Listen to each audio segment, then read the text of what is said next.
more question, please. Yeah, thank you.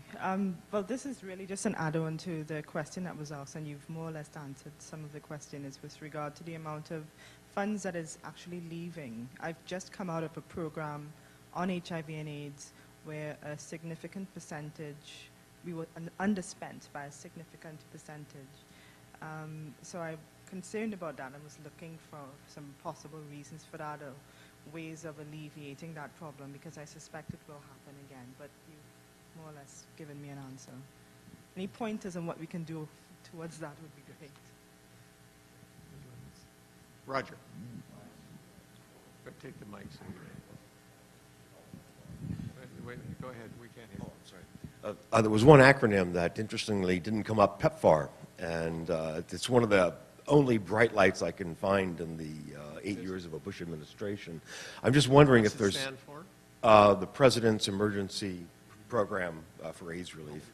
But it's really in terms of financing, but it's bilateral. It's almost all bilateral. I'm wondering whether in your work or whether in your research you're finding any evidence that the new administration will try to maneuver it to a much more multilateral perspective. My answer is no, because 2 weeks ago we were in St. Lucia planning for the PEPFAR 2, as we have called it, but it is remaining as, so far, it is remaining as it is. They're not really interested in getting it to multilateral area. The challenge which we have had in this region, at least, is that there are only 2 countries which were really part of PEPFAR. That is Haiti and Guyana. And we had a little amount of money, $250,000 US dollar, which the GAP, so-called the GAP, the Global AIDS Program of the CDC, was receiving at regional level. And, but it was mainly laboratory strengthening, which has worked well at CAREC. They have really been able to get a molecular laboratory with it. And, but for the rest, it was mainly for surveillance and the strengthening of surveillance systems. But as a structure, I will say it is mainly country-focused, I will say, so far. And they have done a good job. We have really to say so. And in terms of reporting, we have to really say that, and that is one of the value added maybe to this process.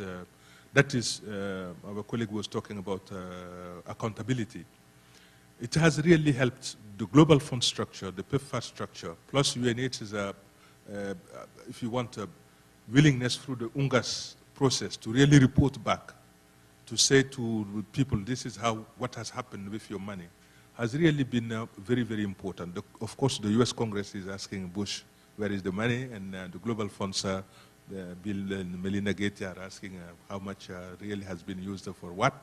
And UNH has really been able to put the tools in place, and that process has really been, I will say, at least in this region, a very successful one, because we have 100% of our countries which are reporting on the 25 indicators which have been agreed on by the UNGAS mechanism. And the absorptive capacity is another issue, maybe for small regions or small countries, which we have to really consider. And it is true that it has certainly some impact on how ready we can implement, how quickly we can implement, and how quickly we can really get things moving. Because in the 420 million which the global funds had approved so far, only 50% has been used. And for the bad news is, for example, an organization like the Regional Network of People Living with HIV/AIDS, because of non-performance, has lost its grant to, it's a global funds grant. So it is a reality which is there, but I think we have really to work together and see how better the traditional UN, if you want, can really make sure that it is supporting the process at country level, making sure that experts are there like Isola, who can really accelerate, keep the feet on fire, if we can use that term, and really push as much as possible. And that is very, very critical. That is her role, not mine. Just 2 footnotes on PEPFAR. First of all, I mean, this was... Okay, well, because I'm not sure I'm answering Roger's question the way he wants. But the first one is, of course, that the United States was pressed very much for the creation of the Global Fund. And then came PEPFAR, which sort of drew resources away from the Global Fund to a more bilateral, from the multilateral to the bilateral setting, it's perhaps a case of forum shopping.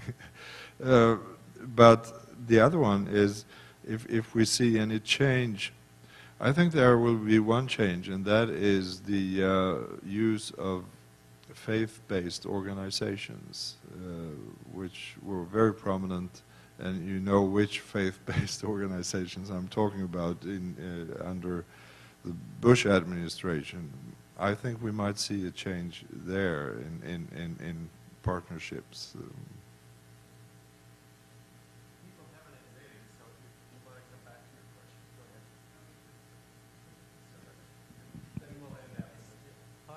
The other part of my question was about Bill Gates Foundation. How did that relate to the pharmaceuticals? How they work these? Well, I don't think there is a direct link.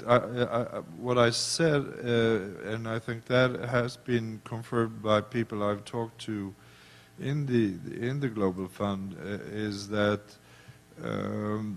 the presence of the Gates Foundation in the Global Fund makes it easier to collaborate with pharmaceuticals, because they tend to trust they're both business, they're in business and so forth, and also that the Bill and Melinda Gates Foundation is very much technologically oriented and very much oriented at giving the medicine and so forth to those who apply for funds, which means that there is a partnership. I mean, I think they can perceive themselves as partners, though they are not, linked economically. Well, please join me in thanking both Bilali and Christer for a great conversation. Thanks, gentlemen.